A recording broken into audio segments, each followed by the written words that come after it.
வாழ்க்கையின் அர்த்தம் சொல்ல பூக்களின் வண்ணம் கொண்டு பிறந்த மகளே என் மகளே.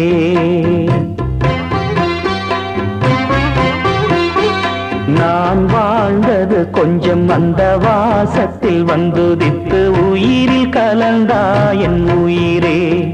உன் பூவிழி குறுநகை அதில் ஆயிரம் கவிதையே. எந்தன் வாழ்க்கையின் அர்த்தம் சொல்ல பூக்களின் வண்ணம் கொண்டு பிறந்த மகளே என் மகளே. நான் வாழ்ந்தது கொஞ்சம் அந்த வாசத்தில் வந்துதித்து உயிரில் கலந்தா என் உயிரே.